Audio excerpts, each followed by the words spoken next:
Урматтуу сот, мени актап бериңиз. Эми 4 айлык балаңыз бар экен, ошол себептен Бул жерде 10 эле адам эмес, Дордойдо бир 200 адам түшүн. Пусть несет по полной наказание. Таких людей просто надо наказывать. Өзүмдүн күнөөлүү деп эсептебейм. Чындыгында алар эмес, мен алдандым. Мени пайдаланышты. Урматтуу сот, суранам, мыйзам чегинде. Албатоев Сүйүмкан Байматовнага төмөндөгү жаза чыгарышы белгилейбиз. Биринчиден балаңызды эске алдык, чүнкү ким Албатоева сизге Балдары сактап калыптыр да зачем ончо? 6 ай срок берди дейт. Мунун балдарын можно пожалеть, а наших детей нет, что ли? Кудайдан коркпой, мени соттойбуз деп аракет кылып жатат. Башка алдамчыларга дагы сабак болуш керек.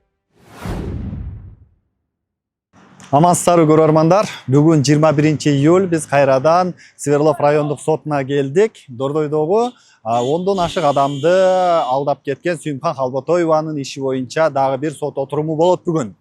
Бүгүн көптөн бери биздин көрүүчүлөр да сурап атты эле, сот кандай жаза берет, эмне болот деп.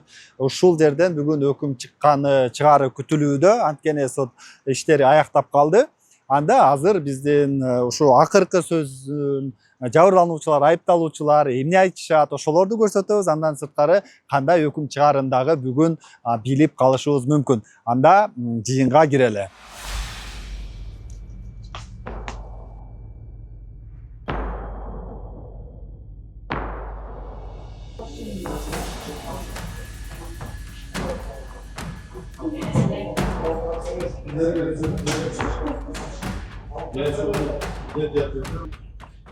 Кыргыз Республикасынын Кылмыш жаза кодексинин 77-бөлүмүнүн негизинде 1-8 жылга эркиндигинен ажыратууну сурайт.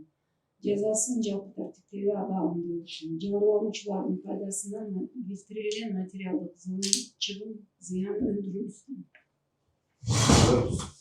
Колдойбуз. Бул жерде инсандык боюнча көңүл буруп кетсем, урматтуу сот, мурда деген ошол алдамчылык бир нерсе боюнча кылмыш жолуна тартылган экен. Бирок ага карабастан өзү жыйын чыгарган эмес да. Кайра эле ошол жерде бул жерде бир канча 10дон ашуун жабырлануучулар жабыр тартып келет. Бул жерде деген бул ошол кылмыштын кесепетинен бул жер айтып атат, 3 баласы бар экен деп. Бул жер жабырлануучулардын дагы канча балдары бар. Андыктан урматтуу сот, эми мен өтүнүп кетем, бул Албатоеванын коомдук изоляция кылбасаңыз, бул кайра эле кылмыш жасоо жолуна түшүшү мүмкүн. Бул жерде жана айтып өтүштү, буга чейин видеодо да биз күбөбүз, көрдүк. Ал жерде жазгандарга мен төлөбөйм деп бул жабырлануучулар айтып атат да, тикелей түрдөчү. Ал эми жазбагандары канча экен? Анда айтып өтүштү жабырлануучуларчы.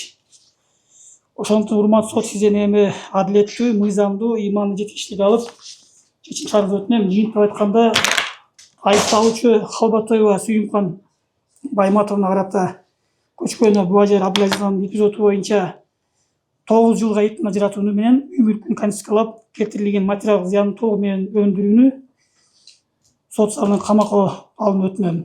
Экинчи эпизод Каримова Айсалкын боюнча бул жерде 2 час боюнча узулуптур. Ал жерде 3 жылга итин ажыратууну сурайм. Ошондой эле материалдык зыяндын толугу менен өндүрүп, сот залынан камакка алууну өтүнөм.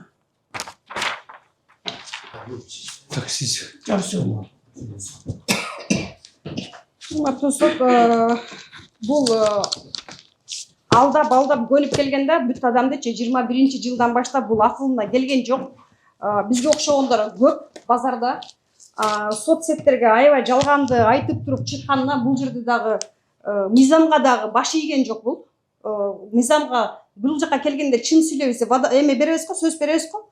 Ошондой эле кармаган жок. Бул мага жазып берген распискасы 4-июлда болот, 24-жылы. А бул 22-21 түрдүрүп келатат арткачы.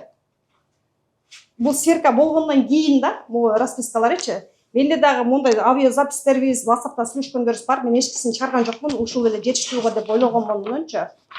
Ошол сиздин биз бул менен до конца барабыз. Сиздин ошол чын чечип беришиңизди суранабыз. Адилеттүү чечип беришиңизди суранабыз. Ошол биздин бүт кеткен бул биз өзүбүздүн берген акчаны гана эме требовать этебиз да. Бул жака келгенде канча каражаттар дагы эме кетти бизге дагычы. Биз аны деле коюп койдук тиякачы. Кой ушул эле акчабызды алсак болду деп турупчу. Калботоева Сүйүмканын чыгымды толугу менен бизге кайтарып бериңиздү суранабыз. Еще дагы буга камалсын.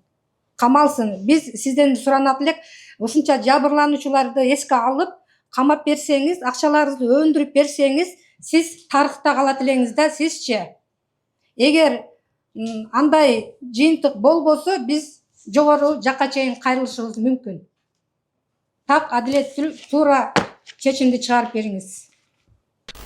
Өзүңүздөр деле урматтуу сот прокурор байкадыңар окшойт, что биякта Дордойдо соода болгондо алышып беришип, кайра акчасын бериш эметер. Биякта андашуу распискага чейинки переводдорун сиздерге көрсөтүп көрдү. Бирок сот залынан кийинкилерин толук суммалар кутулагандарын далилдей албай койду. Ошо кийинки распискалардан кийин. Ошол себептен урматтуу сот, биз ушу Андашеванын мойнуна албагандыгы боюнча кылмыш ишинде, кылмыш сот залынан жана сот прокурорду заблуждение кетирип аткан жагы бул деген орлотуу жагдай деп эсептейбиз. Ошол себептен урматтуу сот, сиздерден сот залынан камап берүүңүздөрдү суранабыз. Прокурордун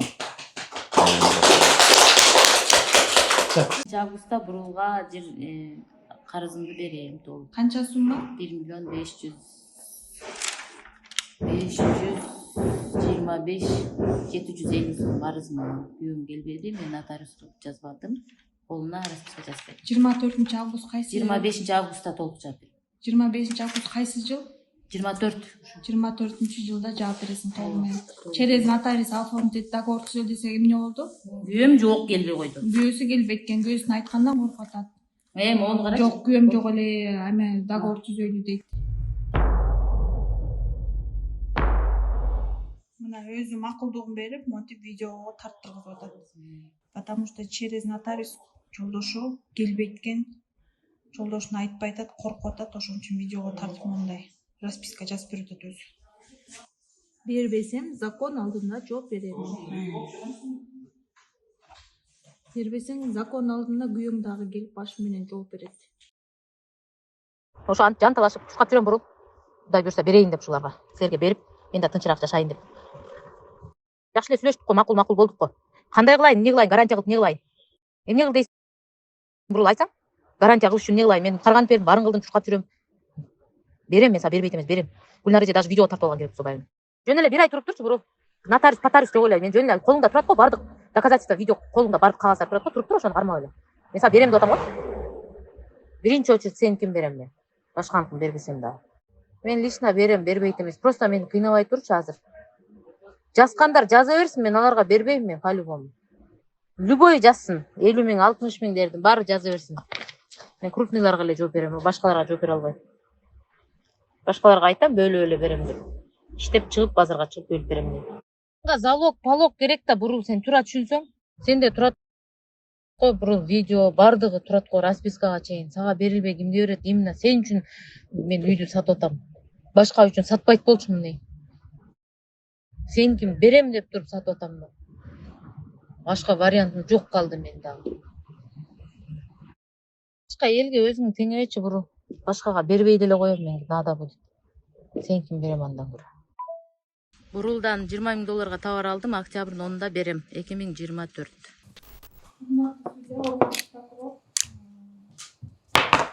Камалсын, мен ошо чындыкты адилеттүүлүктү гана издеп келем ушул убакка чейин. Өзүбүздүн мээнетибиз менен тапкан акчабызды кайтарып берсин, камалсын, андан башка сөзүм жок. Так, сиз чалыңыз. Мен атым Осмонова Айнура.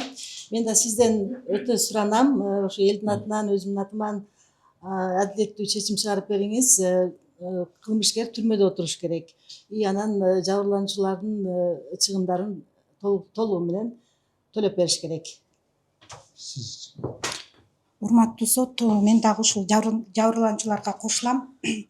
Мен ойлойм, что Кыргызстандын келечеги биз көрүп атабыз. Кудайым буюрса, сиз дагы биздин чындап эле ушундай күйүп атканыбызды көрүп, өзүңүздүн адамгерчилигиңизди ойготуп, биздин кетирген чыгымдарыбызды ушул алдамчылык беренеси менен жакшылап соттоп, экинчи кылмышты кылбагыдай кылып сиз чечим кабыл алат деп ойлойбуз. Менин акыркы сөзүм ошол. Так сиз Сиз буну азыр урматтуу сот ушул залда отурумда буну камап кетип камасаңыз, адилеттүү карасаңыз, бул жерде 10 эле адам эмес, Дордойдо бир 200 адам сүйүнөт. Бунун бардыгы билет кандай экен. Ошого бул сот залынан камап бериңиз деп суранабыз биз. Биздин чыгымдарды биз бул жерде чогулар жазардын алдына бардыгы сүйлөшкөнбүз. Же камытабыз, болбосо бизге окшогон калган алдабасын. Адилеттүүлүк чечим чыгарып бериң. сиз Бизге мыйзам чегине жооп берсин. Берген акчабызды төлөп берсин, камалсын. Камалышка бардыгыбыз дагыбыз. Дордойдо не только айтат. Араба сүйлөгөндөн төрдөн бери сүйүнөт камалышка. Камалсын ошол. Мыйзам чегинде жооп берсин. Ашыкчасы керек эмес. Вот прокурор сколько попросила, я за это согласна, потому что действительно все вот такие люди, как ты, должны, наверное, сидеть и нести за это наказание, потому что мындай адам базарга кирсе, бул дагы алдайт да. Бул сиз ойлоңуз, биз мыякта 10 эле киши. Мен канчасына жүргүлө десем просто келбей чат да. А так чайдан баштап, саткандан баштап, больница жеге ты должна. А күндө кандай неметет? Она очень много людям должна. Пусть она лучше посидит, пусть она эти 8 лет или 5 лет посидит, одумается. Она прилагает, что у нее свидетельство о рождении, 3 детей. Матусот, у нас тоже дети есть. У нас тоже есть такие же несовершеннолетние дети. А биз тагаларды бага устеп ошол жерде базарда жүрөбүз. Неге бул, значит, мунун балдарын можно пожалеть, а наших детей нет, что ли? У нас у каждого здесь есть дети. Бурлайдын керек болсо канча тоже несовершеннолетние дети есть. У всех у нас есть, да. И пусть она не думает. И просто надо наказать таких людей, и чтоб уже будет по делам, да, и другим будет повидно. Мындайларды көрүп туруп, базардын ичинде ушундай алдамчылар азаят да. Сабак болуш керек, негизичи, чын эле. Сима, сен капа болбо, бирокчу өтө, ты, я не знаю, 200 адамга жөн эле каршы келсиң. Это ладно, мы там 50, 100 тысяч, 200. Здесь ты по миллиону должна. И она всем обещала продать дом. У меня тоже есть в расписке. Она всем обещала продать дом и всем отдать. Она, получается, продала за 93 тысячи. Мы даже узнали, за сколько. Сатыптыр да, башка жерден сатып алыптыр. Эми ошондончу ар бирөөбүзгөчү чын эле урматтуу сот да, вот. Ар бирөөбүзгө алдап берсечи, 20 миң, 30 миң, 50 миң, 100 миң сомдон берсе, біз еще үмітіміз успеть болчук да. Но просто после того, как вот меня не было в предыдущий момент, и она говорит, что она мне 100 тысяч отдала, ушундай бетбакты кылса, анда пусть уже несет наказание. Серьезно. Пусть несет по полной наказание. Таких людей просто надо наказывать.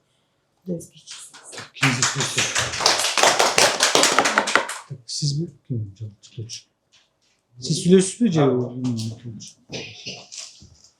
Урматтуу сот отурумунун катышуучулары, бүгүн биз айыпталуучуга карата козголгон кылмыш ишин кароонун аяктап жатабыз жана соттук териштирүү аягында урматтуу сот, сиз сот кеңешүү бөлмөсүндө чечим кабыл алууда өз ички ишенимиңизге таянып, тергөө учурунда жана соттук териштирүү маалында топтолгон далилдерге гана негиздеп өкүм чыгарасыз деп ишенебиз.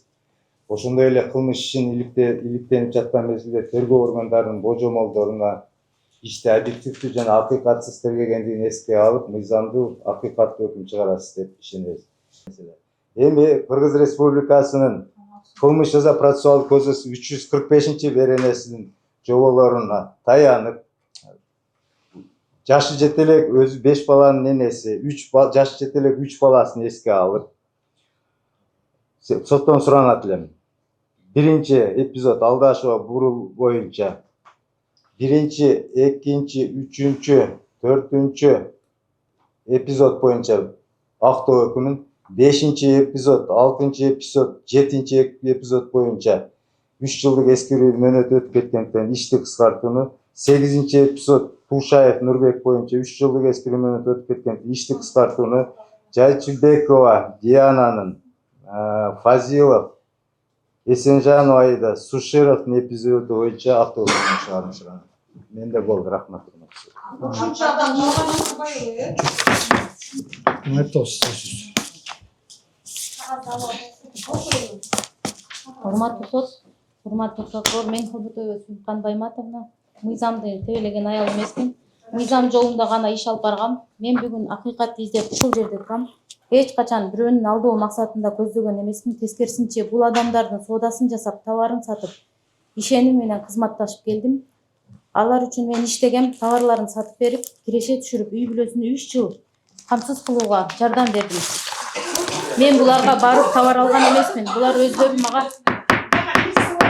Жок, болбойт. Унчукпай туруңуздар. буларга мен товар өздөрү алып келип берчү, сатып бер деп. Эми болсо мени жок кылууга аракет кылууда. Урматтуу сот, мени актап бериңиз. Менде банк аркылуу үзгүлтүксүз которулган 16 миллион сомдон ашык суммадагы төлөмдөр бар. Бул менин ишенич менен иш алып барганымды далилдейт. Эгер алдай турган болсом, банк аркылуу мындай сумманы так расмий түрдө жөнөтмөк эмесмин.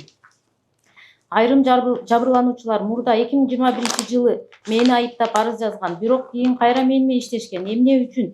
Эгер мен алдамчы болсом, алар кайра мага келип, менден кайра иштешти. Соодасын сатып, соодасын жүргүзүп бердим.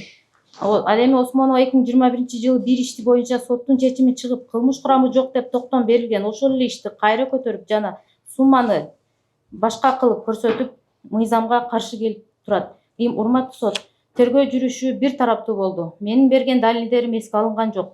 Эч кандай очный ставка болбоду. Тергөө 3 күн болду. Урматтуу сот, мен качкан жокмун. Оор абалда болсом да, кош бойлуу болсом да, сотко келип, ар дайым сотко катышып жүрдүм. Өзүмдүн күнөөлүү деп эсептебейм. Чындыгында алар эмес, мен алдандым. Мени пайдаланышты. Урматтуу сот, суранам, мыйзам чегинде Ким жабырлануучулар? мыйзам чегинде өтүнөм. Мен бул иштерди баарын ак ниет менен кылгам. Кылмыш максат болгон эмес. Сизден суранам, мени актап бериңиз. Мен балдарымды келечекте сиздердей адилеттүү прокурор, сот болушун деп тарбиялап жатам. Мен акыйкатты издеп турам. Мени каралап жок жерден. Ким? Урматтуу сот, айтып алайынчы. Мен акыйкат издеп турам. Мени каралап жок жерден соттотуш адилеттүү эмес. Сотто жана тергөөдө органдарына эң башкы далил 16 миллион сомдук чек, мурда чыккан токтомдор жана келишимдер берилген. Урматтуу сот, мен мыйзамдарды сыйлап, адам катары сизден акыйкат жана негиздүү чечим чыгарып берүүңүздү өтүнөм. Бул жерде кылмыш эмес, ишкер мамиле болгон. Бул иш менен күнөөм жок экенин далилдейм. Так, репликалар барбы кимде? Суроо бар менде. Жок, суроо жок, реплика сүйлөшүптүр. Могу сөзүнө неме? Айыпталуучу Кобутоев адвокат айтып өттү. Иштин ичиндеги далилдерге келбейт. Себеби бул жерде тергөөдө сот отурумда Кобутоев өзү айтып өткөн, жарым жартылай мойнума алам деп, андан сырткары менин суроолорума да жооп берген, 500 000 сом ошол карыз алды. Бирок ага карабастан бул адвокат айтып атат, 500 000 эле 5 доллар эле жазылган, ал эми 3 миллион 200 000 сом боюнча бир дагы маселе көтөрбөйт атат. Урматтуу сот, бул жерде деген өзүнүн колу менен жазып берип атат. Ал эми андан сырткары 23% деп коюп турат. Бул сөз кайдан чыкты? Ошону айтам да, мен Таң калыштуу да. Бул азыр чыгып атат да. Бир дагы сөз жок. СПда дагы сөз жок. Көрсөтмөлөрдө дагы сөз жок. Эми болсо бир ойлоп тапкан деп ойлойм. Ошо процент чыгып. Андан сырткары бул жерде Кобутоева азыр айтып өттү, ошол мен деген ишкердик деп. Ишкердик, конечно, ишкердик. Бирок ишкердиктин дагы түрү болот да мындай. Өзүнүн баягы ак ниеттүү, ошол толук, ошол баягы булардын ишеничине кирип, анан кийин ишеничине киргенден кийин бул жерде 2023-24 жылдар болуп атат. Негизги бул жерде окуяларчы. Ал эми Каримова болсо айтып атат, давно өтүп кетти депчи. Давно өтүп кетти деп кыскартып берилет дейт. Андан кийин айтып атат адвокат. Биз дейт уже кутулганбыз дейт. Кайда кутулган? Бул жерде бүт эң банктар турат. Эң банктардан кийин урматтуу сот, тил каттан кийин 500 000 сом наличка берген. Андай эске албай атат бул жактачы.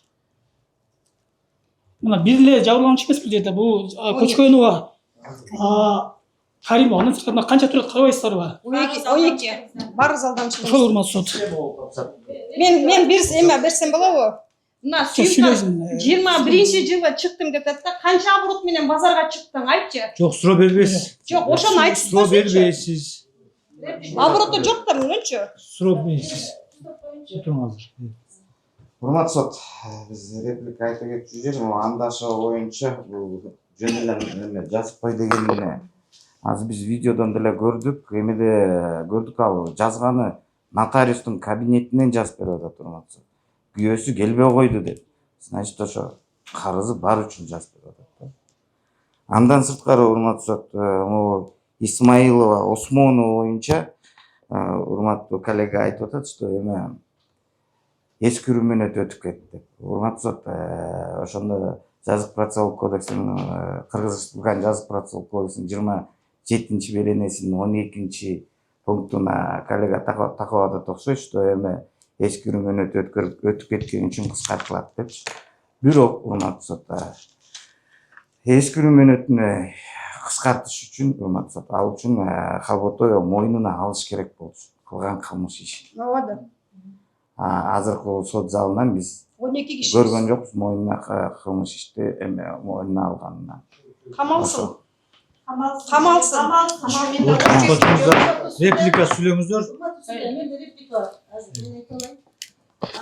Адвокат, мына урматтуу адвокат айтып атат, 19 сентябрь 21 жыл деп. Мен 19 сентябрь 22 жыл деп жазган. Ошону тактап коесузбу? Хорошо, да. Мен дагы еще хочу добавить, да? Сима, бул алганда товарды менден алганда лично яны же салып бериңиздерди. Биз Нургүл эже менен сүйлөштүк, Нурипа эже менен. Кто адвокат Нурипа эже, да? Нету? Да? Вот экөөсүнүн көйнөгүбүз бир да, окшош. В одно время бериптирбиз.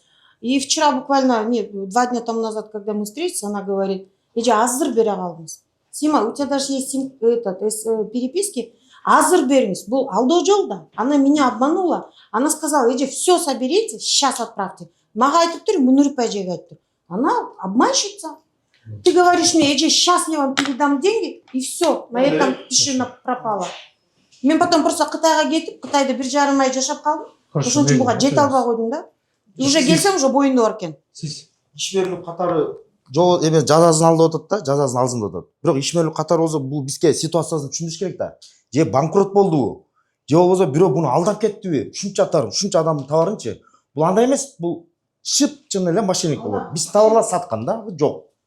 Жок, биз ишмерлик болсо иштешип турган товарыбызды бири-бирибизге алып, же болбосо бирөө алды, сатып кетти, алдап кетти. Же болбосо мен сатып үрдүм, же мынча бирөө урдап кетти. Акчабызды бериш керек да, жок да. Адвокат, он хочет подвести дело под гражданское, да? Это никак не может быть гражданское. Отуруңуздар, сиз калдыңызбы? Мен Сүйүмкандын азыр адвокаттын айтканына кошулбайм. Эмнеге дегенде, бул граждандык дело 3 жыл өтүп кетти деп атпайбы? Биз деген эме күйөөсү мунун бөйрөгүн сатып ийген деген ушундай нерсе үчүн мен 3 жыл күтүп жүрө бердим. Мен адамдык сапатым менен күтүп жүрдүм да Сүйүмкандычы. А мындай алдамчы экенин билгенде мен 3 жыл эмес, мен ошол күнү эле иш козготуп, ошол күнү эле артынан түшмөкмүн. Бөйрөгүм сатып ийди деп деген эмелер бар, мына кыздарда бар. Больницага барып, даже мына кыздар барып көрүп келишиптир. Ошонтип айтканда мен адамдык сапатым менен ушу бөйрөгү күйөөсү начар экен деп туруп мен күтүп келгем 3 жылга чейин. Ошондо сот кыскартып салса, анда билбейм, биздин Кыргызстанда эч кандай сот эмес, эчтеке иштебейт болуш керек. Анда эмес, акы сөз берилет ким Халботоева. Келиш. Берем деп сүйүнсөм да болмок, Сима. Жок, жанагыда Бет бактык бербейли ортасына коюп. жок, жарым акчалай берем деп туруп, азыр эмне мойнуңа албай жатасың? Акы сөз берип атат, тынчпай туруңуздар, сүйлөп алсын. Камалсың.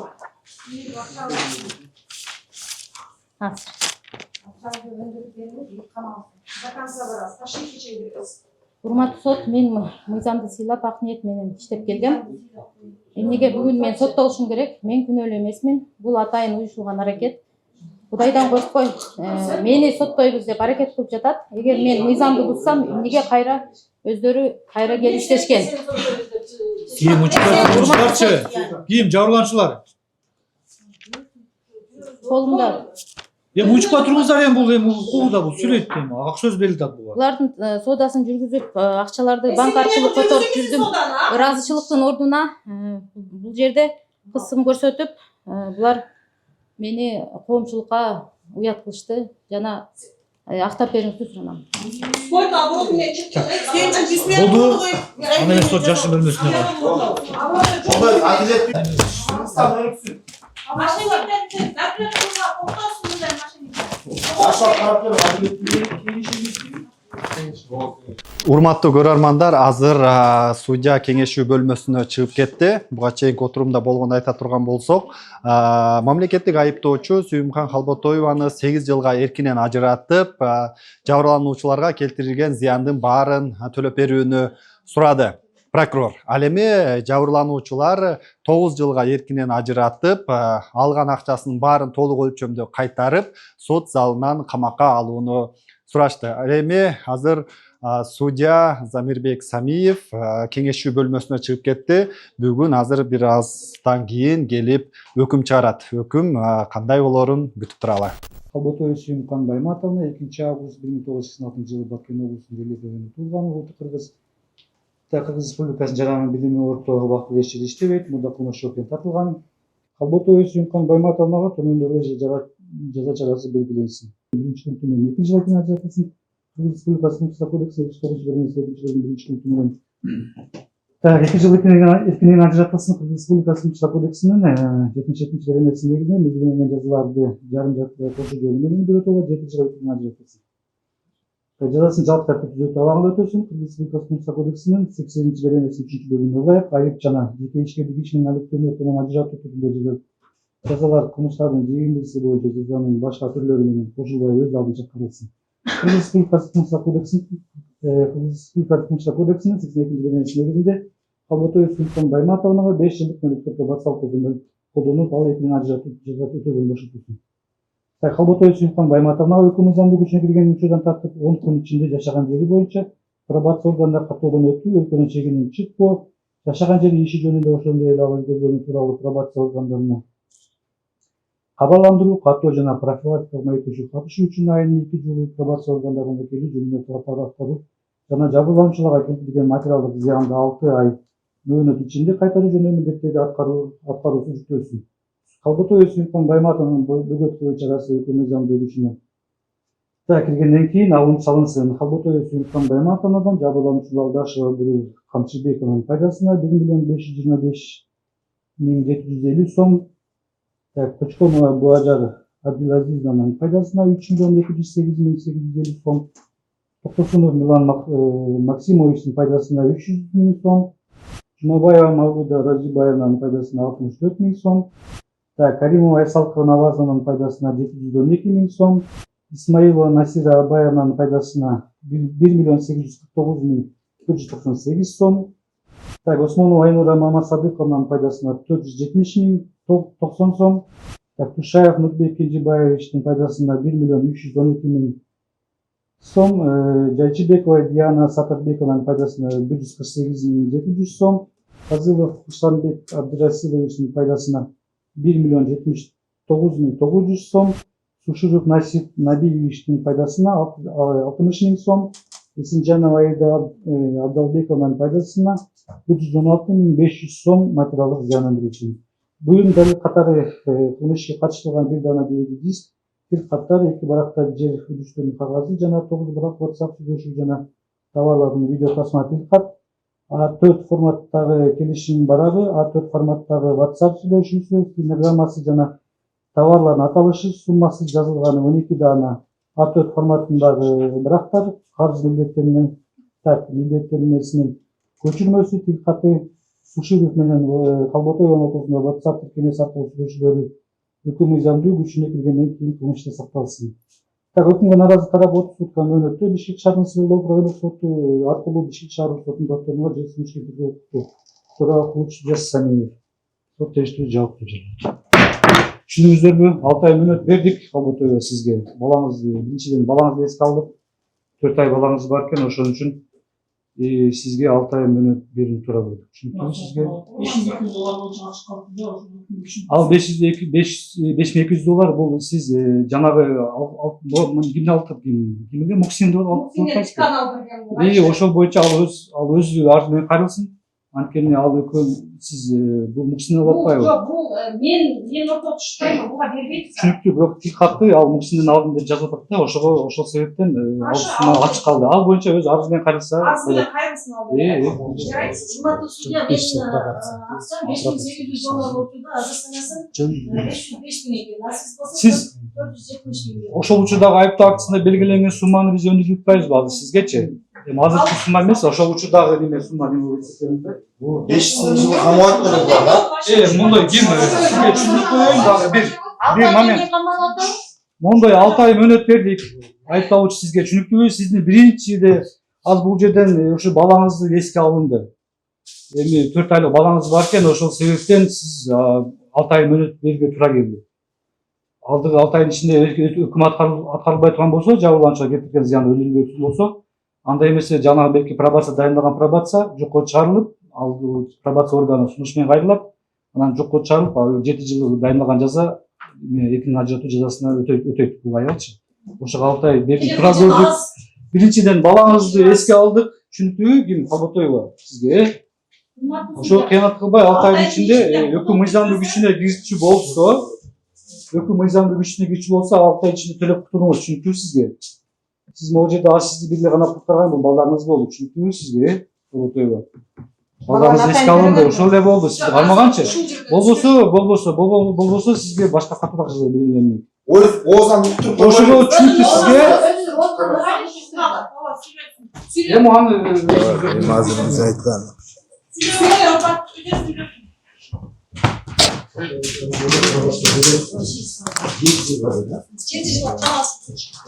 Пробация 6 айлык убакыт берилди да. Эми сиздер кандай, оюңуздар кандай? Эми 6 айдын ичинде муну күтөбүз. Биз деле энебиз, мунун деле 4 баласы, кичинекей балдары бар экен. Эми бул бербесе биздин карзыбызчы камалсын. Мен камалсын деп эле айтам, элеман. Буга башка сөз жок. Мойнуна алып, бизден алган акчаларыбызды, каражаттарыбызды бүт парызга кайтарып берсин.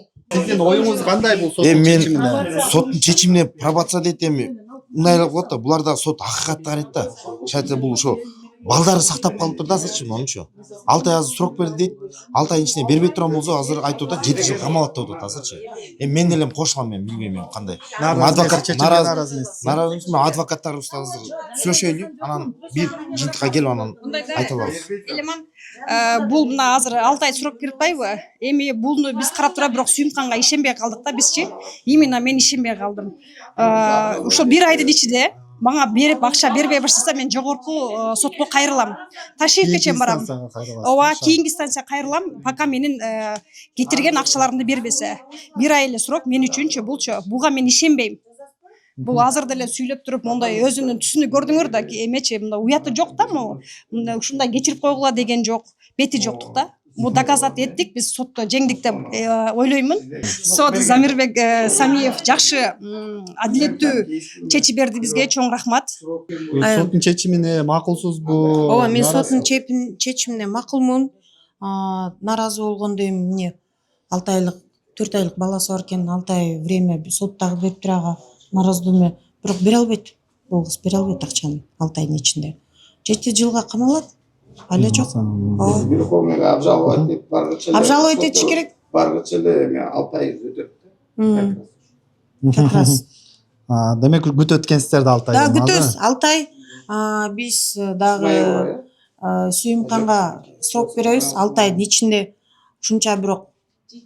Ушунча адамдын акчасын бере алса, анда бул молодец. Анда бул акталып кетсин. Мейли, акчасын кайрып берсе эле. Мына көрөрмандар, ушинтип Сүйүмкан Калботоеванын иши боюнча сот аягына чыкты. Буга чейин биз башынан баштап ушул ишти чагылдырып келдик. Алдамчылык иши боюнча бул 12 жабырлануучу бар экен. Булардын акчасы 10 миллион сомдон ары эсептелип атат. Бүгүн сот ошо 6 айлык мөөнөт берди. Ошо 6 айлык мөөнөттүн ичинде эми 6 айлык дегенде жана пробациялык көзөмөл менен ошол 6 айдын ичинде төлөбөсө анда 7 жылга кесилет деген чечим чыгарды. бул иш боюнча буга чейин могу жерде жабырлануучулар ушунча 1 жылга чукул убакыттан бери артынан чуркап жүргөнү далилденди. Сүйүмкан Калботоева чынында эле булардын акчасын алдап алганы далилденип күнөөлүү деп табылды. Анан ошол жанагы сот учуруна төрөп келбей атпады беле. Ошол 4 айлык баласы бар экенин эске алып, ошол гана негиз болду, ошол сактап калды деп сот өзү дагы айтты. Ошонун айынан ошол баласы үчүн гана 6 айлык мөөнөт бериптир. Эми 6 айлык мөөнөттө төлөп бүтпөсө камалаарын сот эскертти. Урматтуу көрөрмандар, ушундай болуп дагы бир биз башынан алып келаткан иш аягына чыкты. Бул башка алдамчыларга дагы сабак болуш керек. Сот эми бул жак жабырлануучулар дагы өздөрү ыраазы эле болуп атышат чечимге. Анткени буга чейинки чечимдерде жөн гана 2 жылдык, 3 жылдык пробациялык көзөмөл дайындап коюу эле башка чечим чыгарчу эмес. Мында 6 айлык мөөнөт берди, 6 айлык болбосо камалат деген чечим койду. Бул Сүйүмкан Калботоева ошол убакта төлөп бүтүш керек. Эми аны дагы көрүп жатарбыз. Эми 6 айдан кийин бул темага дагы кайрылат окшойбуз. Төлөп бүттүбү, бүткөн эмеспи деп. Ушундай бул чечим башка алдамчыларга дагы сабак болуш керек. Элди алдап какшатып туруп эле аягында кутулуп кетем деген болбош керек. Ушундай катаал чаралар колдонулса, ошондо гана бул алдамчылык токтойт. Азыр болбосо экинин бири эле алдандык деп бизге кайрылышат, укук коргоо органдарына канча иштер жатат. Ошондуктан муну көргөн башка алдамчылар дагы ушул чечимди көргөн ойлонсун. Эгер мынау Сүйүмкан Калботоеванын ошо 4 айлык баласы болбогондо, бүгүн 7 жылга кесилмек экен. Азыркы чечимди чыгарган Свердлов райондук сотунун судьясы Замирбек Самиевке дагы ыраазы болуп атышат. Биз дагы ушундай чечим чыгарган үчүн бали дейбиз. Анда ким күнөөлүү болсо чыныгы жазасын алыш керек. Аман болуңуздар.